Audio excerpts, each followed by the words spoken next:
প্রমোটারকে ধরালো। প্রমোটারের কি দোষ? প্রমোটার লোভী, কিন্তু প্রমোটারকে যদি না থানা পুলিশ প্রোটেকশন দিত, মমতা বন্দ্যোপাধ্যায় ববি হাকিম যদি না প্রোটেকশন দিত, তাহলে অন্যায় কাজ করতে পারে। যেখানে 98% তৃণমূলের ভোট, যেখানে তৃণমূলের সমস্ত ছোট বড় মাঝারি নেতারা ওখানে যায়, বেলেল্লাপনা করে, ফুর্তি করে, টাকা তোলে।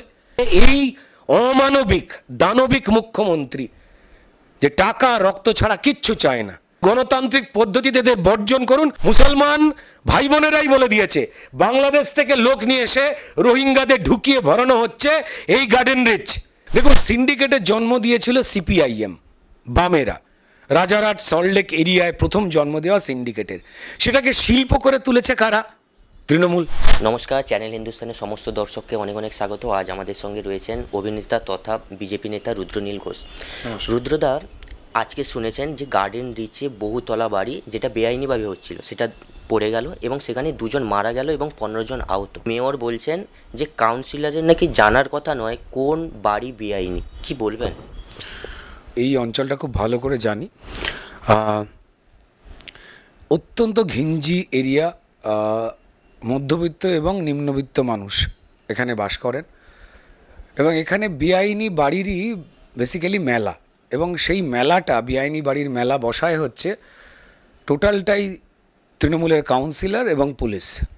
এখানে কোনো সাধারণ মানুষ 1000 বার কমপ্লেন করেও, ঠিক যেমন সন্দেশখালিতে আপনি কোনো কিছু কমপ্লেন করতে গেছেন, আপনি মহিলা, আপনাকে বলা হয়েছে আপনাকে যে অত্যাচার করেছে তার সঙ্গে বসে মিটিয়ে নিন।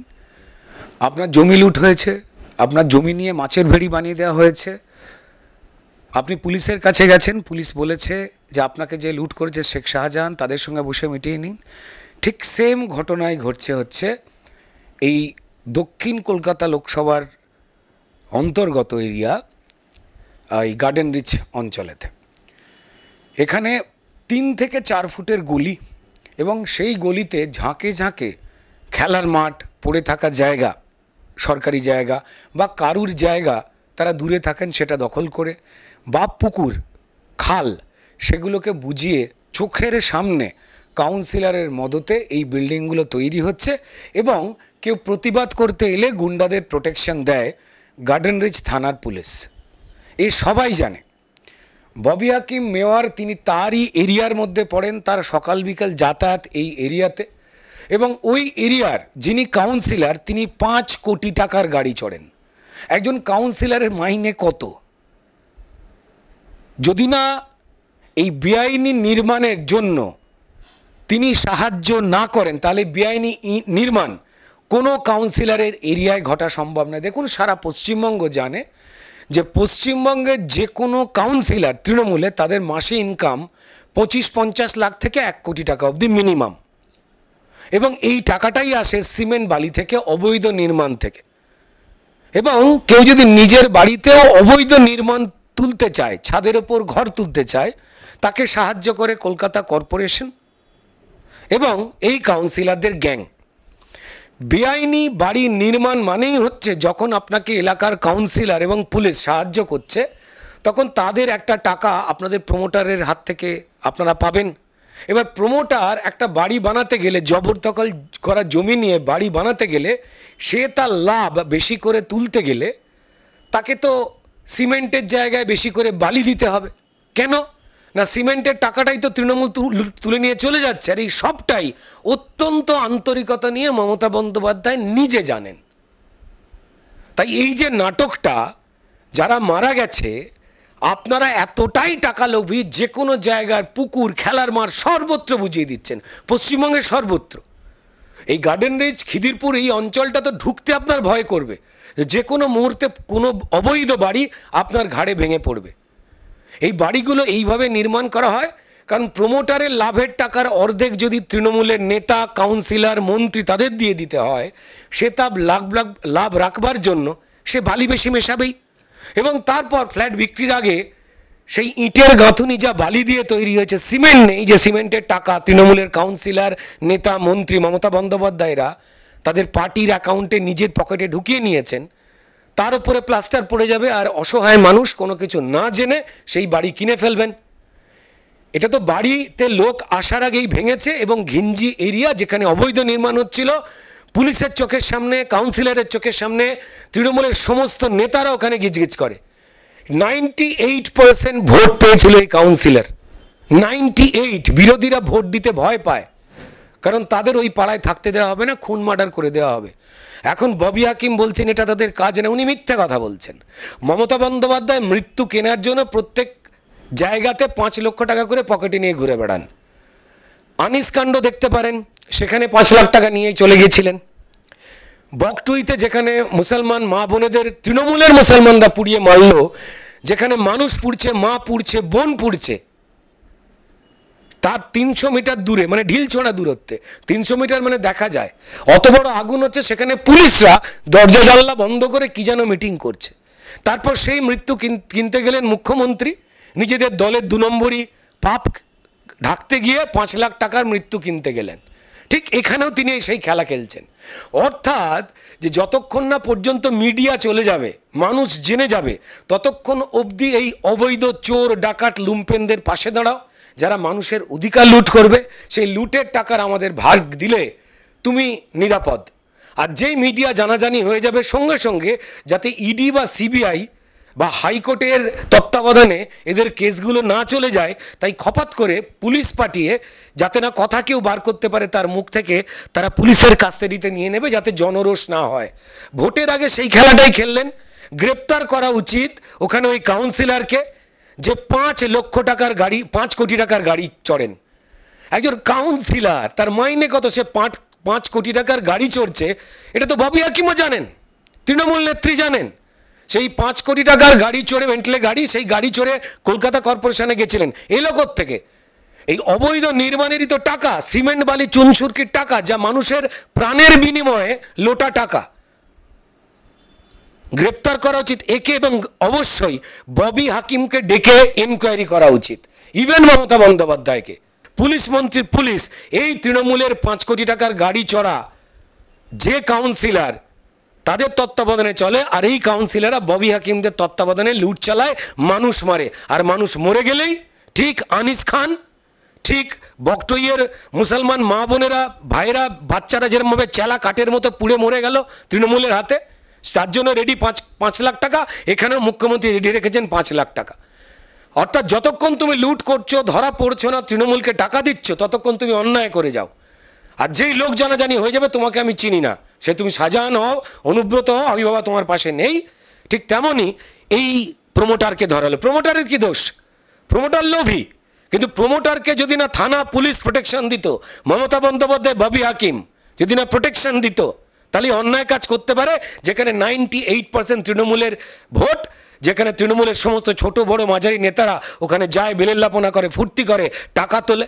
এই রাজ্যটাকে এরা ক্রিমিনালদের আখড়া বানাচ্ছে। গণতান্ত্রিক পদ্ধতিতে এই অমানবিক দানবিক মুখ্যমন্ত্রী, যে টাকা রক্ত ছাড়া কিচ্ছু চায় না, তাকে গণতান্ত্রিক পদ্ধতিতে এই ববি হাকিমদের সঙ্গে সমূলে যতক্ষণ না মানুষ তুলে ফেলতে পারছেন। এবং সংখ্যালঘু ভাই বোনেরা, আপনারা তাকিয়ে দেখুন, আপনাদের ওয়াকফ এস্টেট ঝেড়েছে এরা।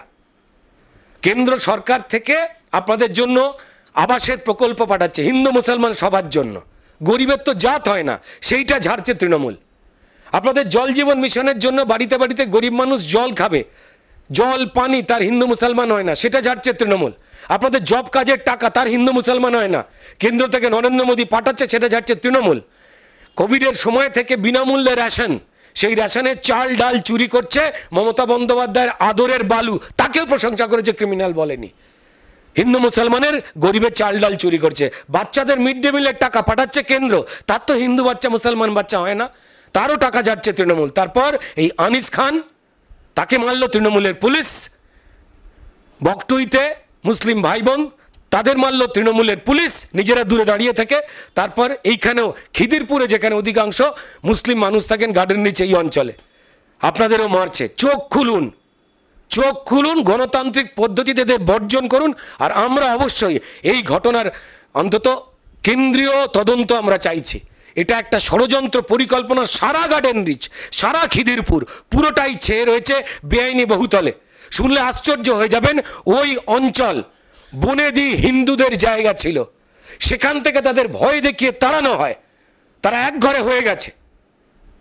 এবং এই বর্ডার লাইন থেকে মুসলমান ভাই বোনেরাই বলে দিয়েছে, বাংলাদেশ থেকে লোক নিয়ে এসে রোহিঙ্গাদের ঢুকিয়ে ভরানো হচ্ছে এই গার্ডেন রিচ, এই খিদিরপুর অঞ্চল। ভয়ঙ্কর, গ্রেপ্তার করা উচিত তৃণমূলের সব কটাকে। আজকে মেয়র এই যে মর্মান্তিক ঘটনা ঘটেছে তারপরে আঙুল তুললো যে 20-25 বছর আগে থেকে এটা প্র্যাকটিস চলছে, অর্থাৎ পরোক্ষভাবে তিনি বলতে চাইলেন যে বাম আমলের দিকেই আঙুল তুললেন। আসলে দায়টা কার?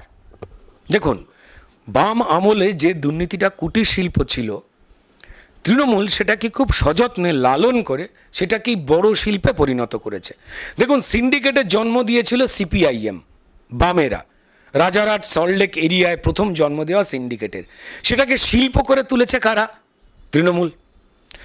আন্দোলন করেছিল, বিভিন্ন কারখানার শ্রমিকদের খেপিয়ে এরা বলেছিল, কারখানার মালিকের মতোই তোমারও কারখানার উপরে মালিকানা আছে, তুমি কারখানার মালিক। মজুরি বাড়াবার এমন আন্দোলন করিয়েছিল সিপিআইএম এই শ্রমিকদের ভুল বুঝিয়ে যে প্রত্যেকটা কারখানা লসে পড়ে এবং একের পর এক কারখানার ধোঁয়া চিমনি বন্ধ হয়ে যায় পশ্চিমবঙ্গেই বাম আমলে। তারপর এই বাম নেতারাই এই কারখানা মালিকদের সঙ্গে যোগসাজশে কথাবার্তা বলে এই শ্রমিক নেতারাই পিছনের দরজা দিয়ে মেশিন বার করে বিক্রি করে দেন, বন্ধ হয়ে পড়ে থাকে কারখানা। তারপর সেই কারখানাতে তৃণমূল আসবার পর ওই জমিতেই শপিং মল এবং মাল্টি স্টোরিড বিল্ডিং বানিয়ে তারা লাভ করতে শুরু করে। অর্থাৎ যে কুটির শিল্প কারখানা বন্ধ করে অচল করে দিল একটা জায়গা, সেই বন্ধ কারখানাতে তারপর বড় শিল্প অর্থাৎ প্রমোটিং শিল্পকে বড় করলো তৃণমূল। এর আগে আপনারা সায়েন্টিফিক রিগিং শুনেছিলেন। অন্যায়ের বিরুদ্ধে প্রতিবাদ করলে গ্রামাঞ্চলে পুকুরে এবং ধান জমিতে বিষ মিশিয়ে দেওয়া হতো, ফলিডল ঢেলে দেওয়া হতো। সিপিএম মুখে কই মাছ পুরে, শিঙি মাছ পুরে মুখে গামছা বেঁধে দিত। সাঁইবাড়ির হত্যাকাণ্ড, জ্যোতি বসুর সময়তে উদ্বাস্তু নমশূদ্র মানুষদের ওপরে নির্বিচারে গুলি চালানো হয়েছিল মরিচ ঝাঁপির ঘটনায়। বালিগঞ্জে ব্রিজের ওপরে আনন্দমার্গীদের জ্যান্ত পুড়িয়ে মেরেছিল এই সিপিএম। সিপিএমের করা যত অপূর্ণ কাজ, যত পাপ, চাকরি দুর্নীতি সিপিএমের আমলেই হয়েছিল। কদিন আগেই আপনারা দেখেছেন, সবার মনে আছে, 60-70 বছর বয়সী লোকেরা যারা বাম আমলে চাকরির জন্য অ্যাপ্লাই করেছিল তাদের এখন অ্যাপয়েন্টমেন্ট লেটার আসছে 60-70 বছর যাদের বয়স। সেই সময় কাগজে লিখে হতো, তাই দুর্নীতি ধরা পড়েনি। আর তৃণমূলের সময় এই দুর্নীতি হয়েছে কম্পিউটারাইজ, তাই ধরা পড়ে যাচ্ছে। ওরা কুটির শিল্প করেছিল চুরির, এরা সেটাকে রুগ্ন শিল্পটাকে বড় শিল্পের জায়গায় নিয়ে এসছে। বাবু হাকিম ঠিকই বলেছিল যে বাম আমলে এটা তৈরি হয়েছিল। বাম আমলেই কিন্তু হাতে লেখা রেশন কার্ড ছিল এবং বর্ডার লাইনের মাধ্যম দিয়ে বাংলাদেশিদের ঢুকিয়ে সেই ভোটে বামেরা জিতত, সিপিএম জিতত।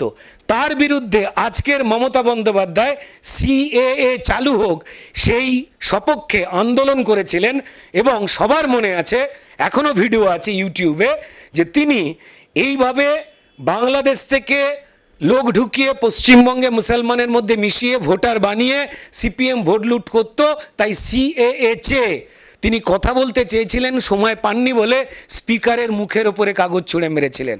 আর মমতা বন্দ্যোপাধ্যায় ক্ষমতায় চলে আসবার পরে ঠিক একই রকম সিপিএমের কায়দায় বারবার কেন্দ্র সরকার বর্ডারে কাঁটাতারের বেড়া হবে সেই জন্য রাজ্যের থেকে জমি চেয়েও পায়নি, কারণ মমতা বন্দ্যোপাধ্যায় ওই সিপিএমের শিখিয়ে দেওয়া নিয়মে বাংলাদেশ থেকে মানুষ ঢোকাচ্ছেন, রোহিঙ্গা ঢোকাচ্ছেন, জঙ্গি ঢুকিয়ে টাকার বিনিময়ে তাদেরকে কার্ড বানিয়ে দিচ্ছেন আমাদের এখানের পরিচয়পত্র।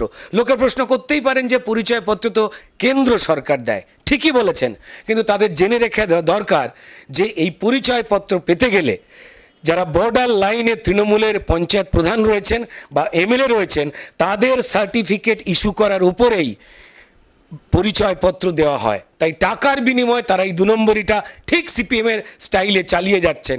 অর্থাৎ যে প্রমোটিং রাজ সিপিএম তৈরি করেছিল সেইখান থেকে আরও বেশি টাকা ঝেড়ে চলেছেন ববি হাকিমেরা। তাহলে সিপিএম তৈরি করলো এই 2 নম্বরই পুকুর বুঝিয়ে মাঠ বুঝিয়ে নির্মাণ, আর আপনি চোখের সামনে সেটাকে ঝেড়ে বড় হতে দিলেন যাতে আরও লুট করতে পারে। ঠিক এই সমস্ত জায়গা থেকেই খাটের নিচে থেকে কদিন আগে কোটি কোটি টাকা এই ঘিঞ্জি গলিগুলো থেকে বেরিয়েছিল, তা মানুষ ভুলে যায়নি। আসলে মমতা বন্দ্যোপাধ্যায় বা তৃণমূলের যে কোনো নেতারা রোজ ঘুম থেকে উঠে এত মিথ্যে কথাই বলেন, ভুলে যান যে কাল কি বলেছিলেন, কিন্তু মানুষের চোখ আর মন সবটা মনে রাখে। এরা একদম আন্তরিক ক্রিমিনাল এবং ক্রিমিনালদের পোষা দল। এদের গণতান্ত্রিক পদ্ধতিতে থাপ্পড় না মেরে সরালে প্রত্যেকটা মানুষ মরবে, তিনি হিন্দু হোক আর মুসলমান। এরা জঙ্গি ঢোকাবে। ধন্যবাদ আমাদের সঙ্গে এতক্ষণ থাকার জন্য। শুনলাম আমরা রুদ্রদার কথা। আরও এরকম খবর পেতে অবশ্যই চোখ রাখুন চ্যানেল হিন্দুস্তানে। ক্যামেরায় গৌতমের সাথে সুমন, চ্যানেল হিন্দুস্তান। বিভিন্ন বিষয়ে ভিডিও পেতে চ্যানেল হিন্দুস্তানের ইউটিউব চ্যানেল সাবস্ক্রাইব করুন www.youtube.com/channelhindustan।